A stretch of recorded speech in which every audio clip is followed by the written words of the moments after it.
Orang yang takut mati itu sudah mati sebelum mati. Makanya jangan pernah takut mati. Kematian itu bukan urusan kita. Kita tidak dilibatkan oleh Tuhan untuk menentukan cara mati kita. Dan kita tidak akan dikasih tahu oleh Tuhan di negeri mana kita akan mati. Wahai kekasih, sampaikan suara ini. Tangis rindu ingin seperti dirimu. Assalamualaikum warahmatullahi wabarakatuh. Meniti jalan kehidupan, sebaiknya engkau hindarkan saja siapapun yang hendak merendahkan dirimu atau menganggap sepele segala cita-citamu, atau hilang kepercayaan diri. Itu lebih baik daripada bergaul dengan mereka yang nantinya akan memadamkan semangatmu untuk menempuh hidup. Lalu engkau terseok-seok dengan langkah gontai menelusuri lorong-lorong kehidupan yang penuh duri ini. Mereka itu adalah orang-orang yang berselera rendah dan berpikiran sederhana. Sebaiknya sebaliknya, orang-orang besar yang berhati mulia justru memberi semangat dan percaya diri bahwa engkau pun dapat menjadi orang besar. Untuk itu, yang sering bertemu dan berkumpul dengan orang-orang besar,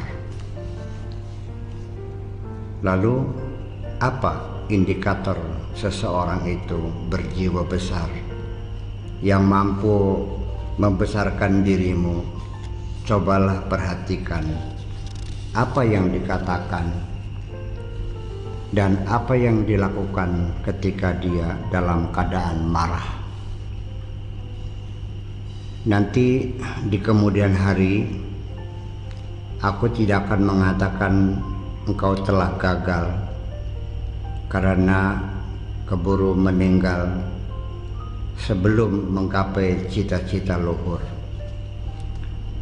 Yang paling penting adalah sebelum meninggal engkau telah mempunyai cita-cita yang luhur. Itu saja yang penting, dan jangan terlalu banyak bertanya-tanya bagaimana kata orang, bagaimana orang menilai dirimu. Itu semua hanya buang-buang waktu. Yang penting bagaimana engkau berperilaku, karena yang menjadi dasar penilaian orang lain adalah perilakumu sendiri. Sebenarnya engkau sangat beruntung terlahir seperti ini. Hanya saja yang kau sadari hanya 2,5% dari nikmat Tuhanmu, yaitu yang sedang engkau rasakan sekarang. Sedangkan 25% masih dalam bentuk harapan-harapan. Sisanya adalah nikmat Tuhanmu yang engkau lupakan. Termasuk yang tidak engkau rasakan, yaitu potensi yang ada dalam dirimu untuk menjadi orang besar. Untuk ke depan, perutmu yang lapar, kantongmu yang kosong tidak punya uang, dan hatimu yang terluka dicaci maki orang, jangan engkau ratapi, tetapi sebaliknya harus engkau jadikan pembelajaran dari Tuhanmu, mempersiapkan diri untuk menjadi orang besar. Sementara ini, yang kau miliki memang aku tahu hanya cita-cita dan kejujuran, tetapi bagiku itu adalah segalanya. Mungkin engkau tidak sadar, ketika engkau bergurau bersamaku di pantai tempat aku bermesra setiap malam Sabtu, dalam senda guraumu itu aku meyakini ada kebenaran-kebenaran yang engkau pegangi dalam hidupmu. Memang benar, hidup ini tidak lebih hanyalah sandiwara, main-main dan senda gurau. Tetapi harus engkau jalani juga, tidak dapat dihindari, baik engkau suka atau engkau tidak suka. Dikarenakan engkau telah membayar harga tiket masuk. Yang penting sekarang sempurnakan saja bangunan cinta yang ada di dalam hatimu.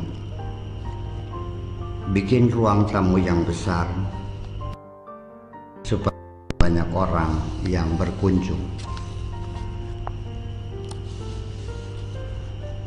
Nanti dalam bercengkrama dengan tamu-tamu, engkau akan menemui orang-orang yang berkata begini, tapi maksudnya begitu.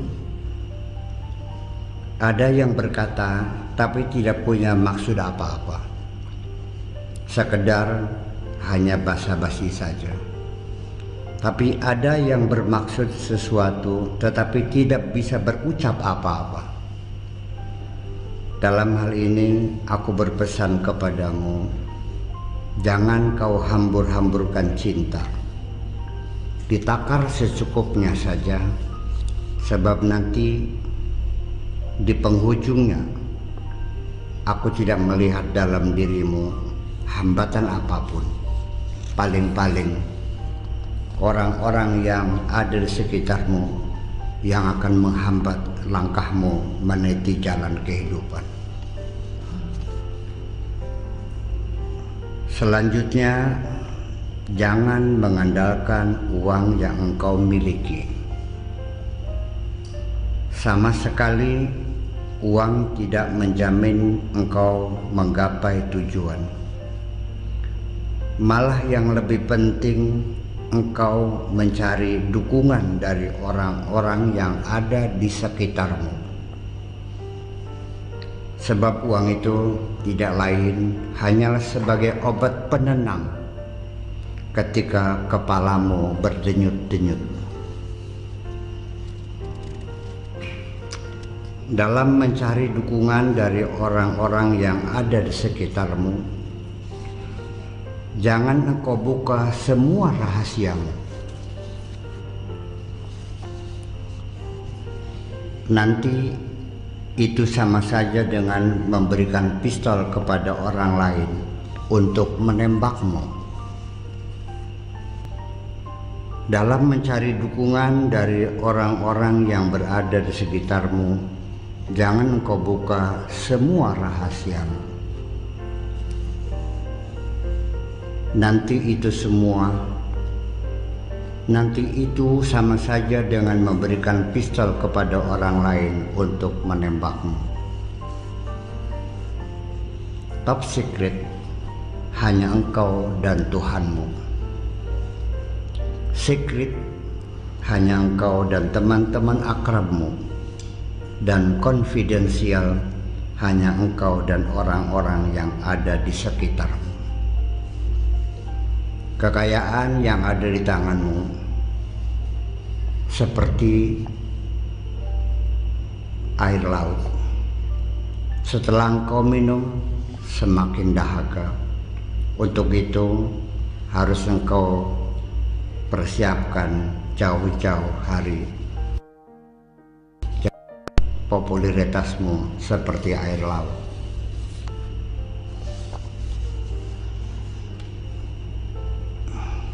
Juga selalu engkau sadari berapapun banyaknya teman-teman di sekitarmu, mereka akan menghilang satu persatu ketika mereka sudah tidak membutuhkan lagi dirimu. Sejak sekarang harus sudah engkau persiapkan untuk mampu sendirian dan hanya bersama Tuhanmu. Di samping itu semua, masih juga aku melihat perilaku yang aneh dalam dirimu. Karena seringkali engkau berbaring mencari tidur yang belum saatnya datang. Ternyata engkau tidak bermaksud untuk beristirahat, tetapi engkau berusaha untuk melarikan diri dari realita yang sedang engkau hadapi. Ternyata engkau tidak bermaksud untuk beristirahat, tapi engkau berusaha untuk melarikan diri dari realita yang sedang engkau hadapi. Sungguh percuma apa yang engkau lakukan. Engkau mencoba untuk memasukkan mimpi dalam sadar, atau ingin berdiri di antara mimpi dan sadar. Apakah di situ engkau mendapatkan kenyamanan? Nanti, sebentar dulu. Ada satu hal yang ingin aku selipkan dalam otakmu. Kenyamanan yang engkau rasakan dalam mimpi di alam sadar itu adalah tipu muslihat yang akan merugikan dirimu sendiri. Rekayasa seperti itu akan menggerogoti semangat juangmu meniti jalan kehidupan yang sangat terjal ini. Tidak usah banyak bermain dalam alam imajinasi, karena bila sudah ada suratan ketentuan dari Tuhanmu, pasti akan menghampiri dirimu. Sekalipun engkau belum dalam posisi lemah dan tidak menentu, tak usah banyak bermain dalam alam imajinasi, karena bila sudah ada suratan ketentuan dari Tuhanmu, pasti akan menghampiri dirimu, sekalipun engkau dalam posisi lemah dan tidak menentu. Ini pun kalau engkau percaya akan adanya suratan itu. Kalau tidak ada suratan dari Tuhanmu, tentu tidak akan dapat engkau sentuh, sekalipun engkau berada di puncak kejayaanmu. Oleh karena itu, jangan pernah menyesali apapun yang tidak dapat engkau gapai. Terserah apapun sebutannya, sebagai kegagalan ataupun sebagai keberhasilan yang tertunda. Tetapi yang penting engkau jadikan pelajaran berharga untuk mencapai cita-cita mendatang. Setelah engkau berhasil menggapai semua cita-citamu, lalu hartamu berlimpah ruah, juga belum tentu engkau mendapatkan kebahagiaan. Karena harta dan kebahagiaan adalah dua hal yang berbeda. Terlalu banyak orang yang hartanya berlimpah tetapi tidak punya waktu untuk menikmatinya. Terlebih parah lagi, banyak orang yang hartanya berlimpah ruah tetapi tidak boleh memilikinya. Terlalu banyak orang yang hartanya berlimpah ruah tapi tidak punya waktu untuk menikmatinya. Terlebih parah lagi, banyak orang yang hartanya berlimpah ruah tetapi tidak boleh menikmatinya, karena semua makanan telah berubah menjadi racun. Jadi faktor yang paling substantif dalam membangun kebahagiaan adalah kesehatan. Oleh karena itu, engkau terlalu bodoh apabila engkau mencari harta dengan mengorbankan kesehatanmu. Kemudian lagi, teman-teman yang ada di sekitarmu juga perlu dipilah-pilah. Ada yang harus dihormati, ada yang harus diabaikan. Seolah engkau tidak tahu, supaya dia mengerti bahwa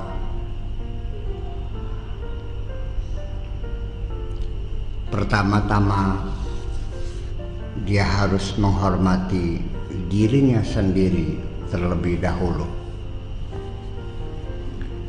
Kalau nanti setelah engkau abaikan, orang itu tetap tidak mengerti bagaimana menghormati dirinya sendiri, sebaiknya segera dimasukkan saja dalam gedung museum bersama barang-barang antik peninggalan zaman purba untuk tontonan para pelancong. Tambahan nasihat untukmu supaya berhati-hati dalam meniti jalan kehidupan. Jangan sekali-kali berbohong kepada orang yang telah memberikan kepercayaan kepadamu. Sebaliknya, jangan sekali-kali memberikan kepercayaanmu kepada orang yang pernah berbohong kepadamu. Ketika engkau sudah melepas ketergantungan dari seseorang dan sudah tidak merepotkan, kedudukanmu menjadi setara.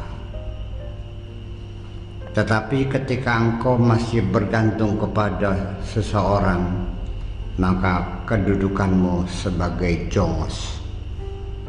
Sebaliknya, ketika engkau berbuat baik kepada orang lain, maka kedudukanmu sebagai majikan.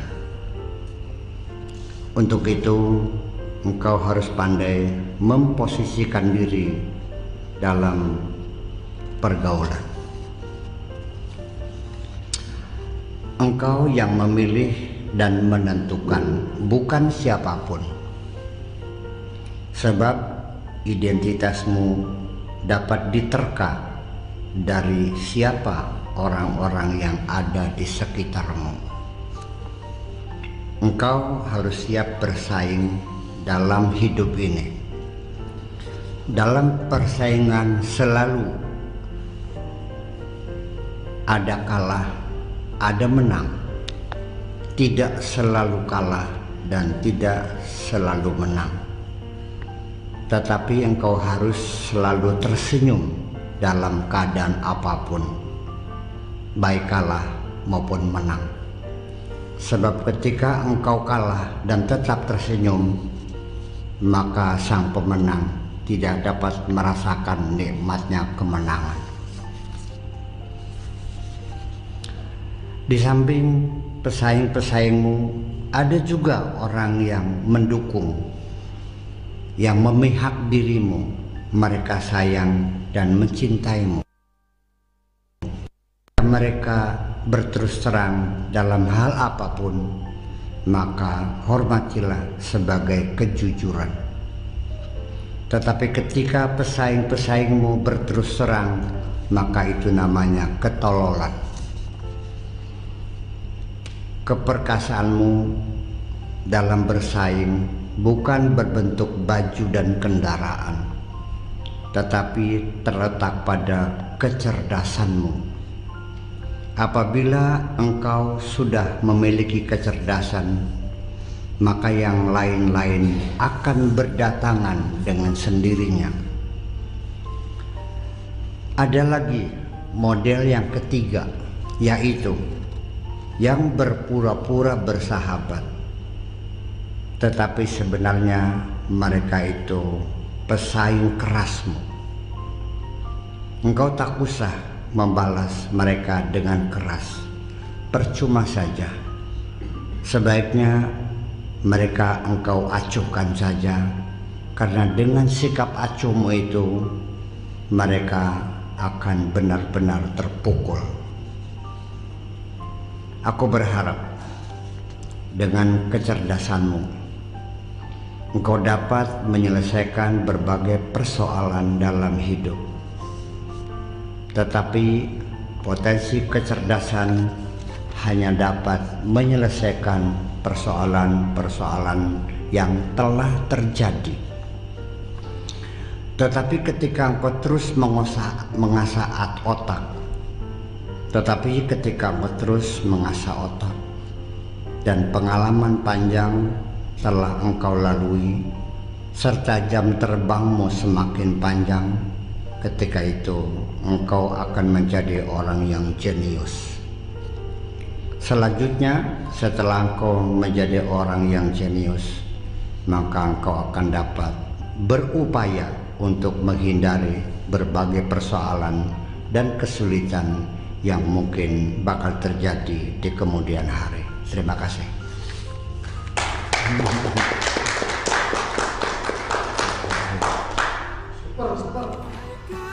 Kekasih, sampaikan sesal ini.